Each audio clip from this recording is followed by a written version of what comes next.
So on the bottom one, on the front, a lot more clearance because it's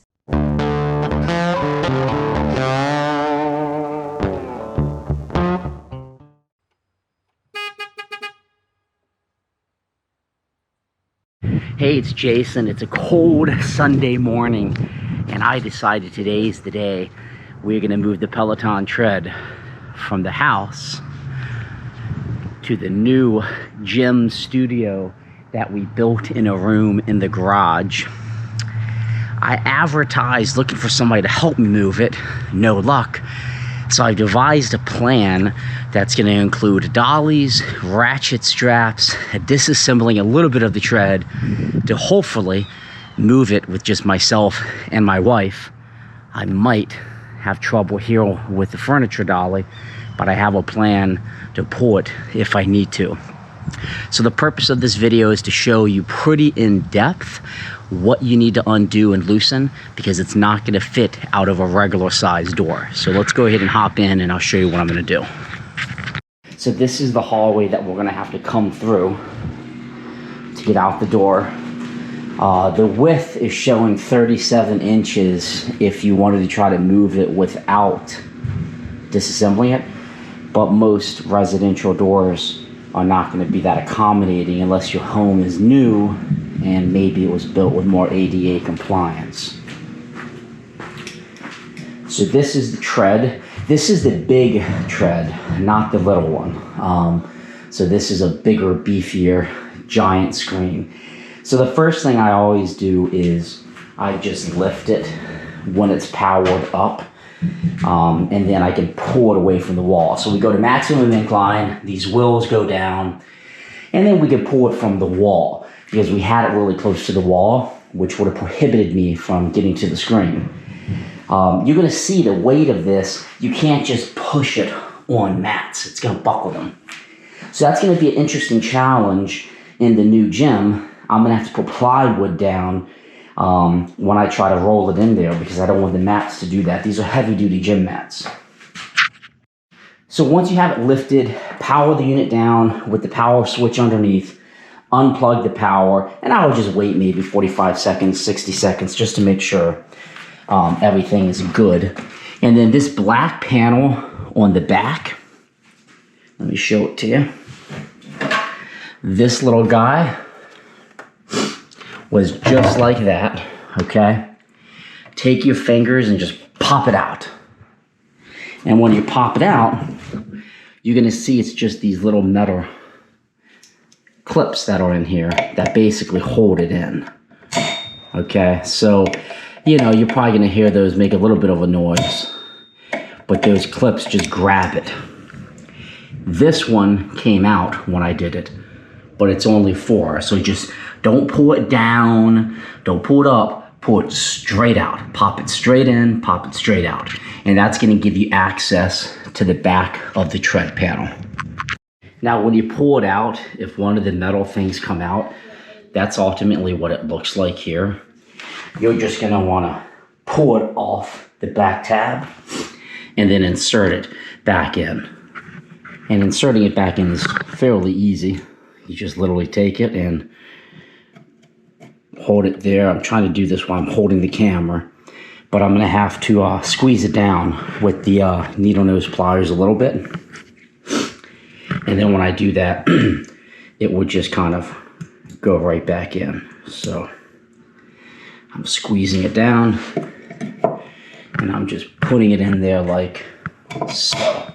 And then it just pops back in, so that would be good. So when you think about disconnecting this, you have your main wire up here. You just pull it straight out. It's like an old, if you ever worked on computers, it's like one of those. That's your ground, but it only looks like there's 1, 2, 3, 4 bolts holding this big old screen in, and we want to take the screen off. So that looks to me like an Allen wrench. I'm going to try to get in here and see what size it is. So of course, my Allen wrenches are all just thrown in the bag and they're not labeled, so I don't know the size, but just get you a set. And then you're gonna wanna just go in here and begin to undo these 4 that are holding the screen on. I'm gonna be honest, it was very tight loosening this up. Do not strip these or buy cheap Allen wrenches that are gonna strip. So get you a nice set. I would not get the set that's built into the key that you just like pop it out because it may not fit. It's kind of tight in here, it may be too bulky. So just get you ones that you can completely hold like I'm doing. And then I'm gonna wanna undo all 4 of these just like so. Let me loosen up this one completely and I'll show you what it looks like. So it's much smaller than I anticipated. And that's the hole it came out of. So 1, 2, 3, 4. That top left one's gonna have the ground. Just undo it from there. Be absolute certain you put the ground back when you reassemble it. And unless I'm missing something, that screen, easy peasy, should come right off. I'm gonna do the next one at this lower corner. And then I'm gonna do these and have my wife hold the screen. So as I was unscrewing the back, I realized I still had it elevated, and that would be what it became an issue. So I plugged it back in and lowered it. And the other tip I would have, just like if you're working on cars or something, bag and tag everything. Ziploc bag so you don't lose screws, because that could be a real downer if you lose one. All screws are undone except this last one. So I'm gonna have to have somebody on the other side hold the screen as I loosen it, and then the screen should just lift off. I thought it would be like a lift up and out, kind of like when you mount the TV where the weight of the screen's holding it down and this is just holding it in.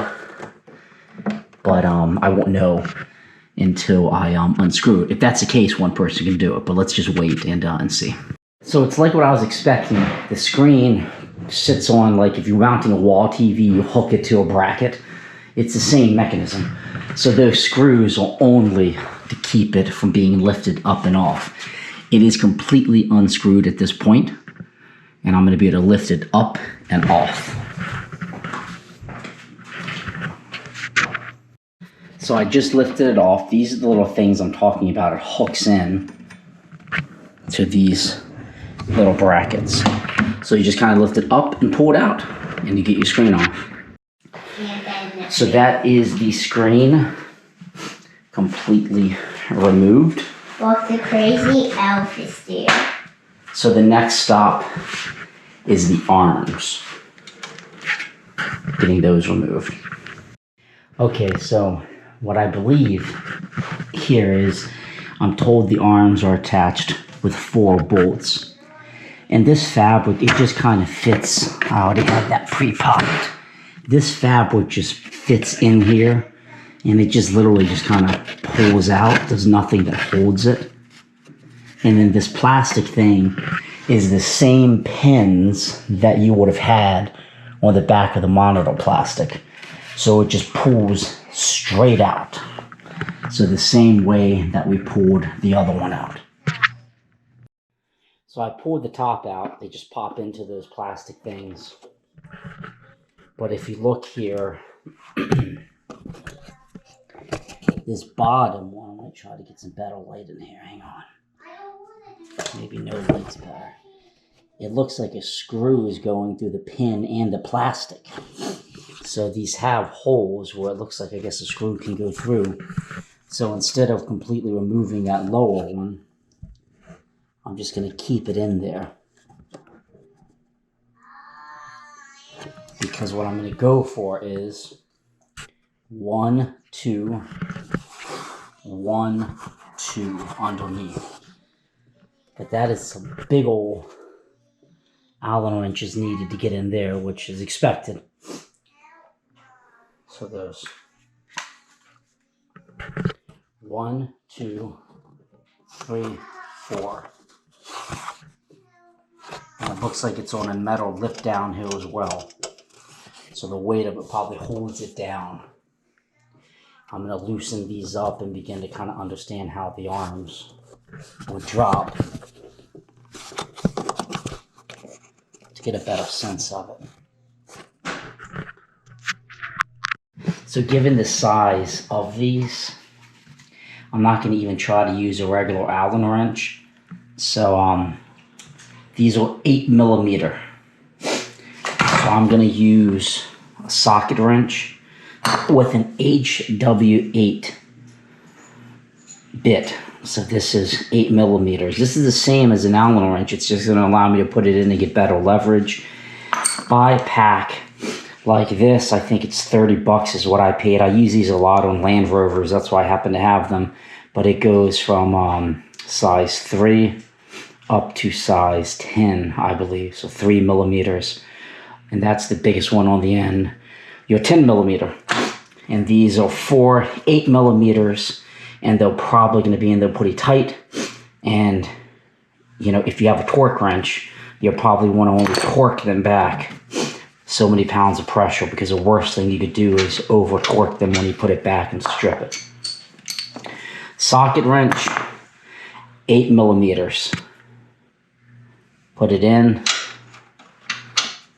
and then you can put your socket wrench in, and away you go. So this thing was in here incredibly tight. So you're gonna have to put a lot of force behind it, gentle, to get it out, and you might hear it make a click the first time you undo it. Wouldn't surprise me if they put some compound or something on the end. But that's your 8mm. And you can see, because this gives you the leverage you need, and if you don't pull this out straight, what I mean is putting this in straight and using some janky Allen wrench doing it, you could strip that head, then you're going to be in for a lot of fun. So this is where I would stop and say, if you're going to DIY this, make sure you have the proper tool for this step, or you could be costing yourself a lot of time, headache, and money. And you got to put a lot of force behind to get that out. I was a little concerned and surprised how tight it was in there. Alright, so I have 4 of them out. 1, 2, 3, 4. But let me cut this light off. It's creating a bad reflection. But back here, there's 2 more. 1, 2. So to get to this, you have to pull this weird fabric back even more. And on here, it just goes in this notch. But here, it actually has a little hole that it goes in, this hole. And it's this little guy.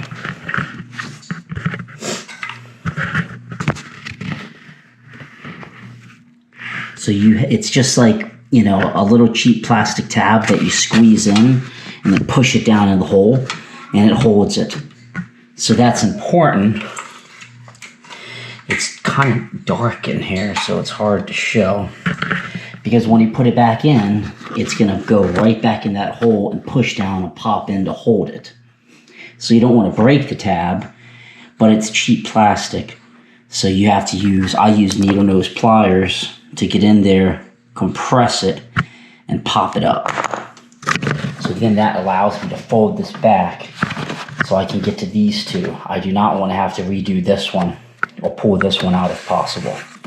So let me get these 2 8mm fasteners out. So as you're doing this, what I've noticed is once you loosen it so much with your socket wrench, you don't have enough clearance behind here to keep the socket wrench in to go. So use that to break it. And let me show you what I'm talking about here. So if you have your socket wrench in here, there's not enough clearance because it can't go back any farther. Like theoretically, you know, as you loosen it, your socket wrench would go backwards, but it's solid behind it and there's not enough clearance. I can basically just get my finger behind it. So I loosened it as much as I can with the socket wrench, and then I had to take vice grips and put on the socket and loosen it even more until I could actually do it with my finger. Because otherwise you're not going to be able to get it out like the ones in the front that I did. So socket wrench as far back as you can until you hit the clearance. Remove your socket wrench, take a vice grip, put on this, and away you go. I even tried to use my little socket adapter that basically it bends to get into tight places. So it's like a little bendy mechanism.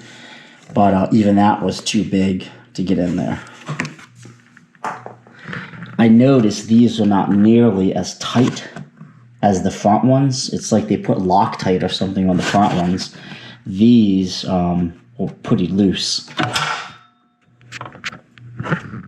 So on the bottom one, on the front, a lot more clearance because it's angled, so I could loosen it pretty much the whole way with the socket wrench. I believe at this point, all bolts for the right arm are removed. It has this lip here, which I think the weight is just keeping it in, because these should not bow. So once the other side's out, I think I can just pull it straight up and it should be released. So this is the exact same process on the left side of the treadmill. Right and left of treadmill is when you're standing on it. So when you're standing on it, the left, and then this closest to me right now is the right. Okay, so I have all of the screws out for the bar. The one on the left, they weren't even that tight. So it might be like a preventive maintenance thing to check those, because maybe they vibrate loose, who knows. These seem like they put Loctite or something on them. I have this pulled back, same way. So I think you can just be lifted up. So I'm going to plan where I'm going to lay it once I lift it up. I assume it's just going to go straight up and then pull back because it probably sits in tracks. Alright, so the arms are off, so now we just have the bottom. When you pull it out initially, you have to undo these. I didn't even think about the electronics in the arm. I think it's for speed and elevation. And they just pop, just like if you've ever worked on like car parts or a computer. The little white pin just pops down and it pops out. So now the plan is to lay this on a furniture dolly, up, and ratchet strap it down. And I'm sure that's going to be as easy as it sounds. So I've ran the ratchet strap under the treadmill and under the furniture dolly. And the goal is to take the treadmill and tilt it up on the dolly so it's sitting, and it's just one of the Harbor Freight $19 dollies, but it has the weight capacity to hold it. And then fold the blanket over it and ratchet strap it down to the dolly, so in theory it should sit and can be moved. Alright, so we have the bottom of the treadmill on the furniture dolly. I lifted this up myself, and my wife held the dolly, so I just put the dolly right against it. I got on this side and lifted it up on it. I would tell you, and I'm not gonna lie or act like I'm some super strong guy, but it took every bit of my might to get that up. It's I think it's 290 to 300 pounds, the base, I believe. So you got to just kind of, tilt it up on the dolly and then lift it. And the back, I felt like the back was heavier than the front. I could have that wrong. And then once it was on there, I already had the ratchet strap laid out, the blanket laid out. We pulled the ratchet strap through, and tightened it really securely. Don't use cheap straps. This is a heavy 3,000 or maybe 6,000 pound rated strap. But you don't want to go to like the dollar store and buy junk ones. And then when it's on there, it's not going to go anywhere. And in theory, one-handed, I can just push it right out. So that's how we plan to get it out of her office into the new gym area. All right, so successfully got it from the office through the hallway. Rolled it easy all the way up to this point. Because this lip is here and it's so long, even if you put it up on the front set, the front lip, it wanted to hit. So we used actually a book to keep the front elevated, and then when I lifted the back, it would slide, kind of like a puck on ice. And then here, just picked up enough steam to get it through the little cracks. Boom, boom, boom, boom, boom. And it's very easy to roll on the dolly. And then what I've done is I built a room in the garage. That's going to be our gym studio. So right here, it's going to sit in, for like an hour or so. And then in here, it's a rubber floor. And this is the new gym studio. We wanted something separate. And we're going to have the Peloton treadmill, the bike, and then I think my wife has the rower coming next week, or this week, I guess. But you can't roll on a rubber floor, because if you do, it will make these things come up because of the weight. So I'm going to put a piece of plywood here, and then a piece of plywood here. And my hope is I can roll it on the plywood right to here, put it up on its side, and get it off the dolly. And then the electrical outlet, there's one there and there's some here. So what I'll probably do is just have a cord come down, and I use surge protectors, or we might put the treadmill here. We haven't decided. But it's a big enough room to act. I'll show you as I put this thing back together coming up. But so far, that's a disassembly and moving. So to move it in the room, I just have 2 pieces of plywood that I hope the dolly will go on. And I'm hoping it won't buckle the tile. Once it's clearly on this one, I'll take this piece of wood, put it here, move it, then take the next one and put it there and slide it over. So I pushed it in. I picked up the old one, put it here, move this onto that, then take the tile, the next plywood, and put over there to get it in place. And as you can see, it's not messing up the floor or making it buckle. All right, so once it was positioned and standing up, I put the plywood slowly. It takes a lot of time moving the plywood, and laid it down. And I have the arms in, not bolted yet. And I have the screen I'm about to put up. And what I'm going to do is actually raise it up, because when this front is lifted, the weight is very much easier to move. And I'm going to move it back a little bit, finish configuring the screen, tightening it, tighten the arms, and then we're going to slide it into position. That is the hope. It's a pretty big project, and with it just me, is very difficult. It would be good if it's two adult men. My wife is helping, and she's doing a good job, but she can only lift so much. So let me go ahead and try to get everything set up so I can power it up. Okay, so it's all moved in place. As I said, we lifted it. I put 2 bolts on each leg and doing the monitor now, and then that makes it much easier to slide it because that front is on wheels. So we'll be able to get the plywood out. The most important thing on the back, you don't want to skip this step, is the ground. That green wire has to be grounded, because if you get an electrical surge, it will blow your monitor up if you don't rehook that ground up. So I'm just gonna put screw number 1, 2, 3, and 4. Sorry, it's actually up here. 1, 2, 3, and 4. And then the monitor is done. Snap the plastic back in the back. And this does have, looks like an Ethernet port if you don't want to use wireless. And then once that's, the plastic's on the back again, then we can put the additional bolts on the bottom, hook up the carpet, and then move it in place. All right, the monitor is all screwed in nice and tight.